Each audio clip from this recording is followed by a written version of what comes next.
good. Well, hello. Welcome to my talk, Secrets of Building Robust UI Components. First of all, hello, Oslo. Hey, hi, Oslo. How's it going? Who is from here, actually? Oh, it's about 40%. Who is from Europe? Well, the same. Who is from outside Europe? Oh, that's amazing. One person. Cool. Yeah, thank you for being here. It's my second time actually in Oslo. So although I have to admit I have to leave just right after this talk for a company offsite, I'm excited still to be here and meet you here at the conference. So before I start, I'd like to quickly introduce myself. My name is Glenn. I'm based in Vienna, Austria. I'm a developer relations engineer at Cadena, which is a New York-based multi-chain blockchain company. So I'm super thrilled to be there to advance their front-end and React ecosystem. And yeah, you can find me at Glenn Reyes, but without the E's, on pretty much all the social media channels, including Twitter, LinkedIn, Instagram, wherever. Now, yeah, let's talk about building UIs. So personally, I've always found building UIs like a super positive and challenging task to do. So for me, building UIs is super fun and enjoyable thing to work on. But at the same time, like building robust UIs is like hard, right? So, and it's similar to things where I'm like, oh yeah, I want to create this app, and then I want to create that app, and maybe create a video out of that, or maybe oh I missed to play this. I missed to play the guitar, and then maybe why not write a song? Like creating a song is nice, right? So it's so beautiful, everything. But you know, once you are forced to give more thoughts and effort into something, it's like not just making UIs, but like making thoughtfully robust UIs. And then there is a bunch of of challenges to think of. So maybe let's take a step back and begin with the definition of robust. So what is robust? So first thing I did was, yeah, let's ask ChatGPT what she said. So yeah, basically this. But I thought it was a little bit too long, so you don't have to read it right now. But I highlighted the key things out of that. And so put it all together, it's basically what makes user interfaces robust are in fact reliability, stability, and both together under a wider range of different conditions, consistency of user experience and performance. So building user interfaces come with like certain foundations. So to me, I think what makes me feel really comfortable and productive is to start building UIs is by getting first the right tools in place, and then you want to have the theming and design system specified, and then you want to have some key strategies and approaches of actually building them. Now let's talk a bit about the tooling first. So before we start building something, of course, we need tools, right? And we don't need only just just any tools, but we need like good tools and we need the right tools. But ideally, we have the best tools that we can ever get. So the better the tools are, the better the developer experience will be, and therefore, the better quality output we will get. So this is like the really foundation that we want to have at the beginning before we start anything. So better tooling help us move faster and with the most reliability possible. And we don't only need tooling to help our code base, keep our code base clean, but also keep our code base clean without much extra work from us developers required. So anything that can be automated or auto-fixed without us requiring to do anything are such like super foundational things to help us achieve building more robust interfaces. So very basic things like formatters or linters are for most like front-end or like React projects like a no-brainer. So personally, for me, formatters and linter are super foundational tools that are super indispensable. For me personally, there's no way I can work without them. Any of you don't use any of these tools? Everyone, awesome, that's great. So they aren't supposed to just set us guidelines and rules for certain things. So more important, in my opinion, is that they should they should find and fix any syntax or formatting problems in the code with no effort. So personally, I'd like to prefer the code to be deterministic. So what do I mean by that?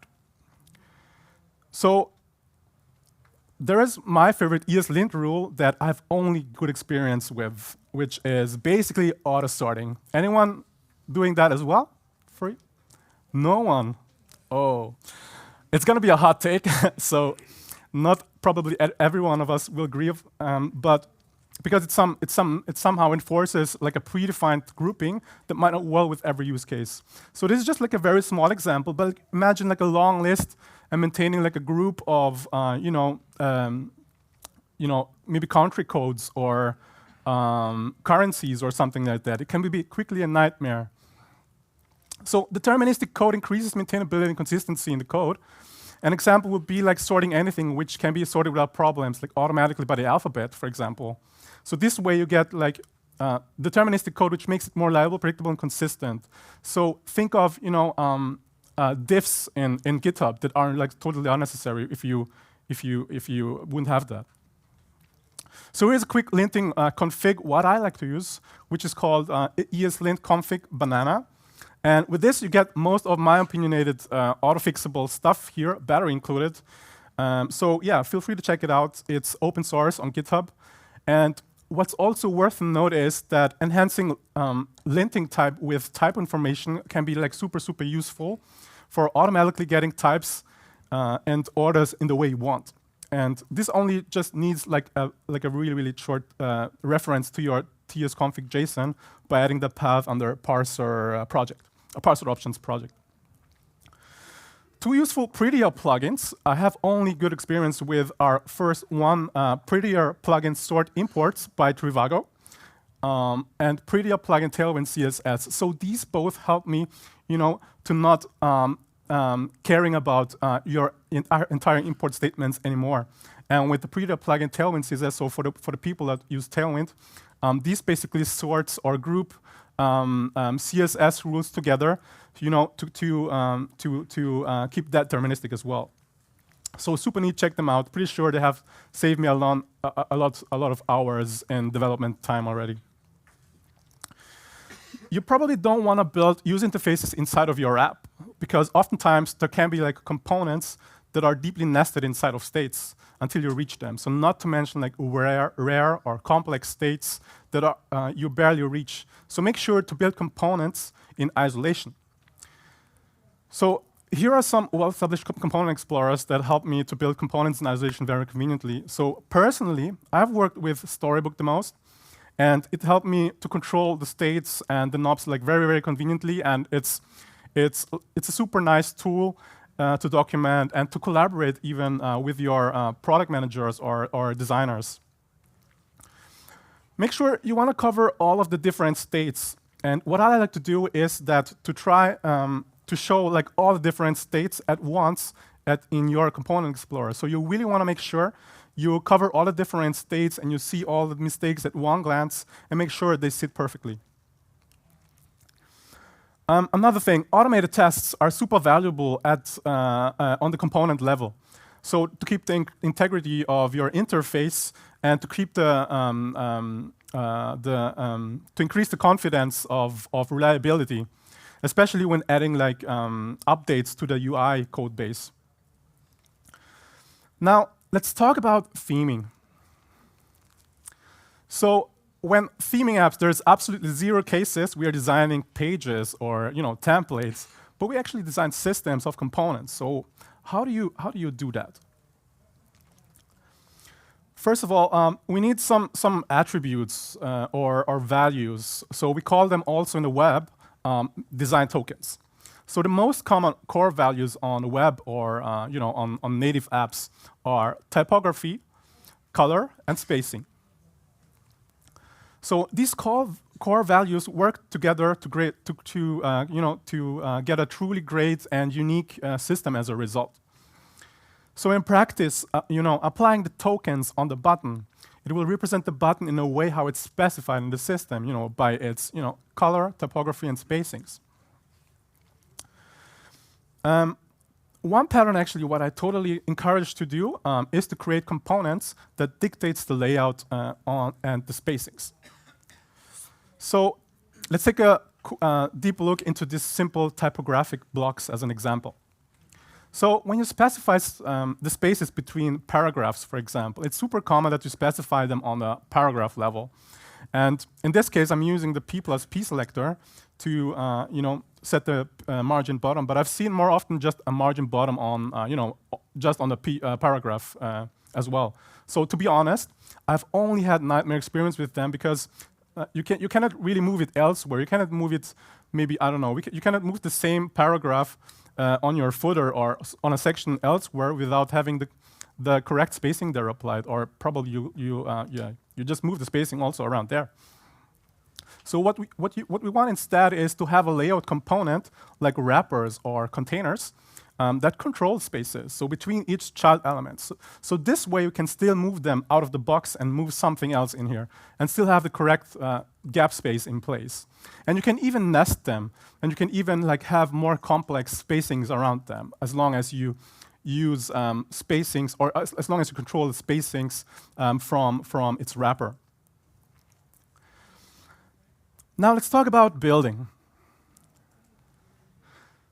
So something worth to note is that even if we don't know, we're kind of using atomic design mostly as a methodology for creating user interface designs, and that are both modular and scalable. So think of UIs broken down into atoms, molecules, organisms, templates, and pages working together to create effective interface design patterns. So it's a mental model to help us think of our user interfaces as both as a cohesive whole and a collection of parts at the same time.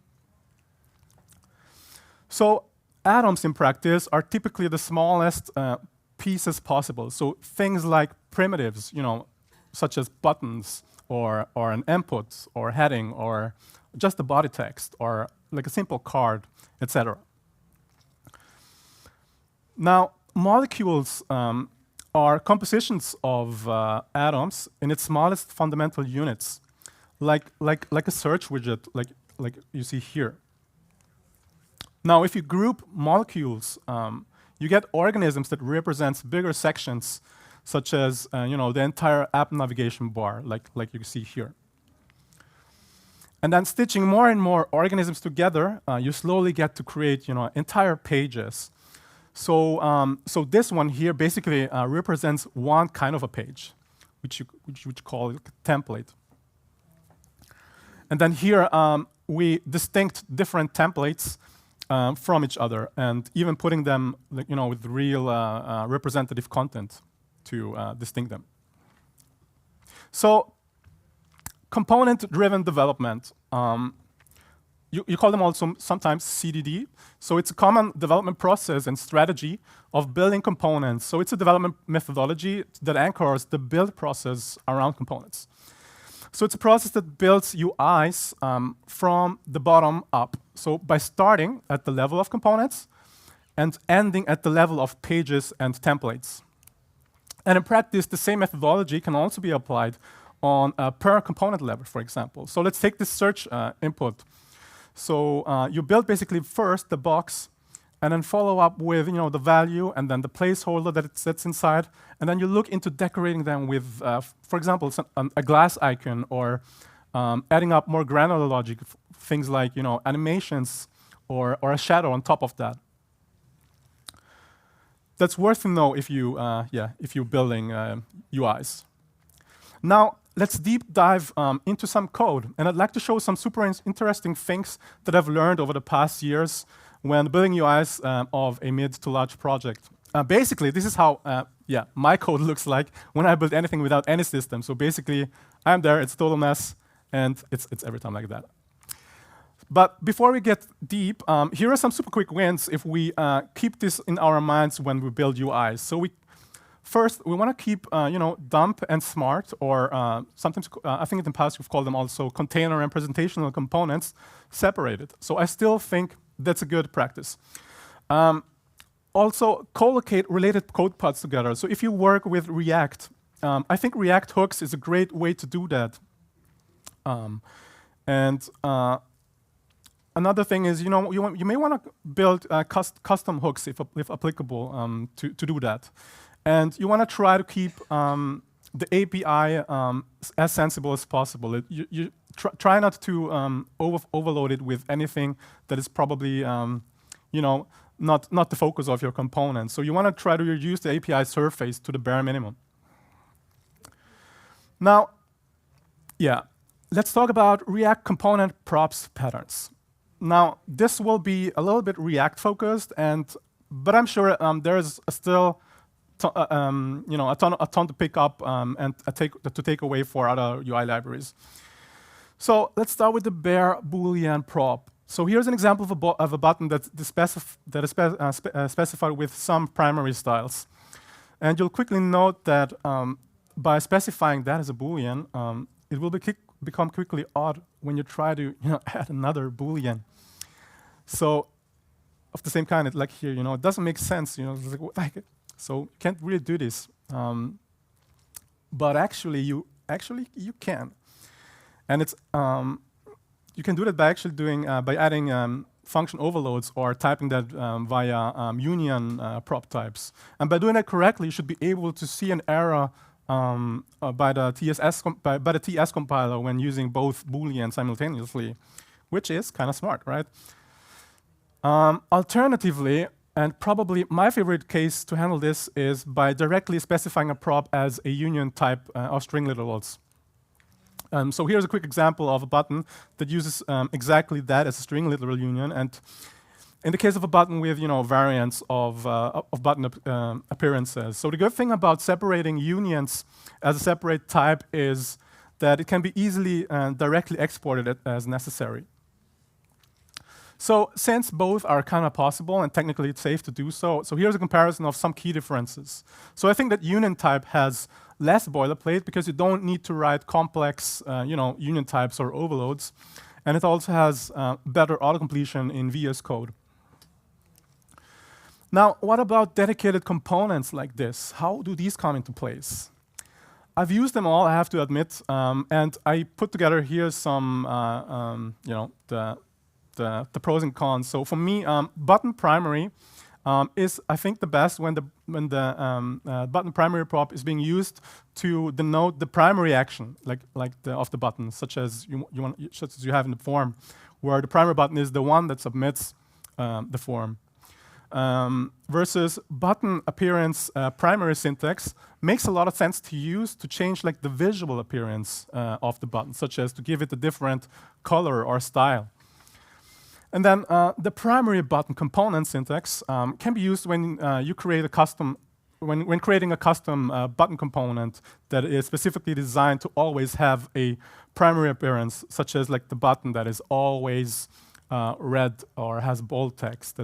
So this can be useful when a specified appearance is needed consistently throughout the project.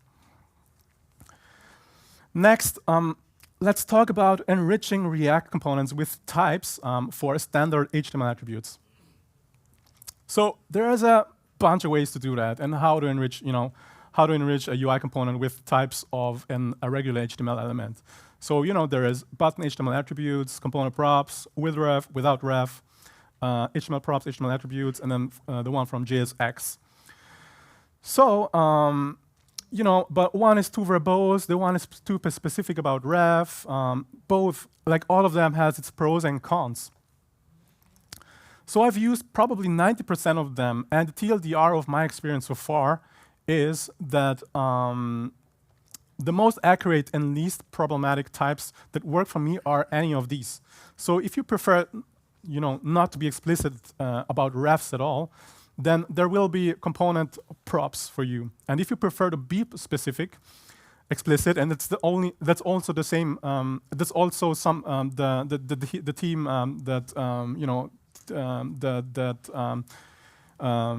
maintains the React types recommends to do so is to use the component props with ref or component props without ref. So these are the safest types you can get. Exposing all the correct types is awesome. but for building truly pure and robust UIs, it's not necessarily ideal to do so. So I'd recommend to at least ban class name and style props to enforce a consistent design systems for your UI components. As it allows individual components to be styled in arbitrary ways that can lead to inconsistency in the user interface that you don't really want. So it can make it difficult for users to understand and to use the application. So this is like a very quick example on how I prefer to do that. So basically, you apply the built-in omit utility TypeScript type, and you basically just pull out any props as string unions and that you don't want to have exposed in the second parameter. Something that I totally encourage to do in React components is to reuse existing types and interfaces. So given you use just one single component per file, I can't stress enough to reuse and export types if necessary so that updates to the exported or imported types are reflected automatically. That can save a ton of time or a ton of work down the line, and for me, often it outweighs the work over duplicating the types. Think of changing APIs, and then you have to update it as well, and then you have to think of where have I duplicated this and things like that. So definitely recommend to do that. Now here's a quick bare minimum UI component that kind of outlines the important things of how one of many of my primitive UI components look like. So basically, how I do that is you have the types or interface for the component props at the very top, and then you sometimes have some static variables or constants that you don't need on runtime or on render time. So you put even that sometimes before that, and to keep props and components grouped together. And then inside the render block, you'll find visual logic through styles and classes, or you may want to fetch data or something, and sometimes you may want to have hooks, etc., etc. And you want to make sure that some of these logic are also like kind of grouped together. And then you get to the render return statement, and you want to make sure that you want to keep that flat. So if you have like if conditions, or if you have whatever try catch, you wanna try to keep that at one level as maximum. So probably avoid nesting if statements or etc. And you want to keep it simple, and you want to keep it easily readable. Now, to further enforce consistency of the design system in React, there's multiple strategies to render subcomponents that should be themed in the same way. So I think there is like two important ones, as one is the compound component, and the other one is polymorphic component.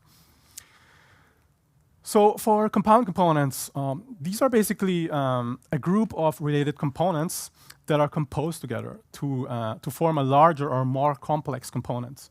So these allows for greater flexibility and modularity, as the individual components can be used and composed in different ways to meet the needs of different situations.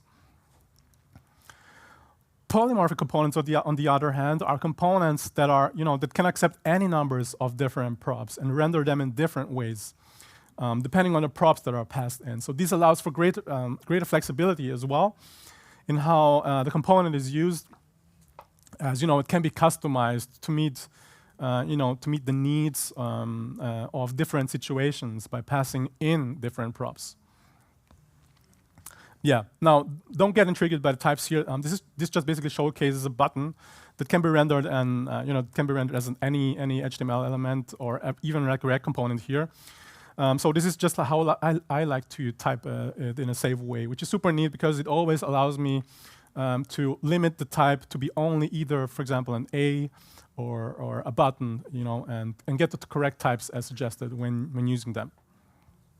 So overall, compound components and polymorphic components are both useful approaches for building reusable components in React, and can be used in different situations depending on the specific needs for the project. So yeah, compound components, great for generally like wrapping an icon. Polymorphic component is great for configuring icons consistently, as an example of our icons. Now, let's check out generics and see how they come in handy in React components. So generics in React components are a way of specifying the types of props that a component can accept. So they are great for better, type safety and better type checking in the code, which can help to prevent errors and ensure that the component is used correctly. So here's an example where I most often use it, so it probably informs. And the usage like this isn't necessarily I try to avoid syntax like this, but I thought it's nice, to show and to know that you can actually pass generic types to a JSX element like this. Now, let's talk about overload function components in React. So a great way to enforce strict and complex types in React are by leveraging overload function components in React. So with overload functions in React components, it's basically possible to define multiple versions of a function that have different signatures or sets of parameters. So this allows for greater flexibility in how functions can be used, as it can accept different types and numbers or arguments depending on the specific needs of the situation. Now, types or interfaces in React props. So this is a pretty common debate I'm sure many of you have faced, and whether to prefer this over that. But I'll show you my hot take. So generally, both are fine, and I actually use them both, but with a preference on interfaces. So here is why. Interfaces can extend other interfaces, which makes them slightly safer than intersection types because it makes it impossible to accidentally override anything. So it allows to enhance with additional members easily, which can be useful when you work with third-party libraries or components, because you can then redefine the type in a definition file and reuse them as they are. While type, on the other hand, are more concise and easier to read than interfaces. And moreover, they cannot add additional members once defined, which is both good and bad because of the better type safety. Based from my experience in the past with large project, I have experienced a slightly faster also TypeScript compilation in the editor by switching hundreds of components from type to interface. And on that topic, I'd like also to encourage to return type annotations, especially function return types, as it helps with faster compilation as well, and also can help to improve the type safety and correctness of your code, and can make it easier to catch and prevent errors.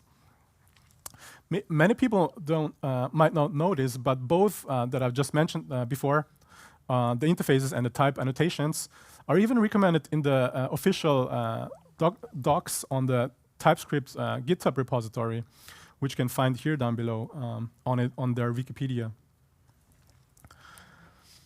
So here are more things on TypeScript in React that I've found so useful to have in the back of my head. So things like any.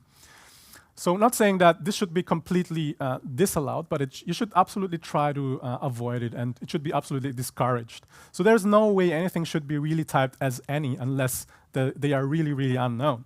So one important way to get this type back is to use something like a runtime parser, and my favorite way to do that is by using Zod, for example. Type assertions, and also known as typecasting, are generally considered to be bad for the following reasons. They can lead to runtime errors, as they don't actually check the type of a value at runtime, and they can make the code less self-documenting, as they don't provide explicit information about the type of a value. And they can make the code harder to maintain and update, as they can introduce inconsistencies and errors that are not caught by the compiler. So to avoid these problems, it is generally better to use type-safe techniques, such as type guards or type checking functions, and have correct types at runtime. So this can help to prevent errors and ensure that the code behaves as expected. Same thing here with the non-null assertions, the thing with the exclamation mark at the end. So better use type guards and type checking functions, and ensure that correct types at runtime, and prevent errors that that the code behaves as expected. So with all that being said, I think it narrows down to definitely not forget about setting this to your TS config, strict to true. I hope many of us do that. Apart from that, there's a bunch of super helpful other flags that aren't included in the strict flag. Things like allow unreachable code, allow unused labels, and my favorite thing actually is no unchecked indexed access. What that does is when you have like an array that is inferred to an array type, you often get, for example, in a case with numbers, you get an array of numbers. And what this does is it changes it to array of numbers or undefined to avoid the problem when you try to access it by its index, which can be actually undefined. So it has also both its pros and cons. But for me personally, I've found it more consistently and more reliable when setting that to true. Now, with all that being said, it's helpful to keep those things in mind when building robust and resilient UI components. So those are the things that truly help me to build and keep consistency and stability and type safety of UI components, and overall also a peace of mind. Now, I'm about to end this talk, and here I'm going to share some takeaways before I'm about to close it. So first, proper setup of tooling, such for linters or compilers and testing frameworks, definitely help to increase developer experience and therefore help to write high quality and robust code and to provide the foundational things that you need for building these components. Second, you want to have a resilient design system to provide a set of standardized, well-defined components that can be easily integrated and reused throughout the code base. It can be even applied throughout different frameworks, UI frameworks, to encourage the creation of robust code. Strict types help to ensure that the data used in the code is valid and conforms to a specific schema, like making the code more predictable and reliable, and encouraging the creation of robust code. And strict types also encourage the creation of robust UI components by providing a clear and well-defined interface that ensures that the data is valid and consistent. The key to creating robust UIs is simplicity. So simple components are easier to understand and maintain and reuse, and are less likely to contain errors or cause problems in the user interface. UI components should be reusable and to allow for easily integration into different parts of the user interfaces, and to reduce the need for recreating similar components, saving time and improve code quality. And lastly, taking care from the ground up ensures that the code and user interface are well designed and maintainable from the beginning, preventing issues and bugs from arising in the future. So that's it. Thank you very much.